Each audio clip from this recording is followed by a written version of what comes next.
২০১২ সালে ট্রাম্প বলেছিলেন যে নেতা ইরানে হামলা করে সে শুধু ভোটের জন্য যুদ্ধ করে, অথচ ২০২৬ সালে সেই ট্রাম্প ইরানে বোমা মারছেন।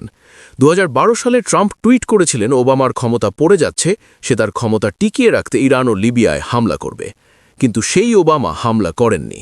তারপর ২০২৪-এর নির্বাচনে ট্রাম্পের নিজের deputy chief of staff Stephen Miller লিখেছিলেন ট্রাম্প সমান সমান শান্তি আর কামালা হ্যারিস সমান সমান তৃতীয় বিশ্বযুদ্ধ।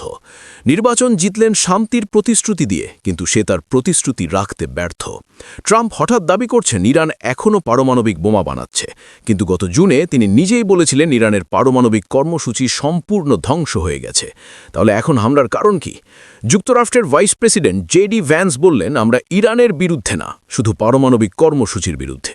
ট্রাম্প সাথে সাথে সোশ্যাল মিডিয়ায় লিখলেন MIGA, make Iran great again, মানে সরকার পরিবর্তন চাই। একই সরকারের দুজন বলছেন দুটা কথা। এরপর সম্প্রতি যখন শান্তি চুক্তির আলোচনা চলছিল, পরদিনই বোমা পড়ল ইরানের স্কুলের ওপর।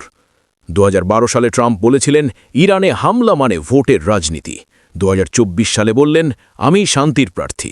২০২৬ সালে রমজানের রাতে মারছেন মুহুর্মুহু বোমা। প্রশ্ন একটাই থেকে যায়, এই যুদ্ধ কার জন্য? ট্রাম্প কি সত্যিই বিশ্ব মানব সভ্যতায় শান্তি চেয়েছিলেন?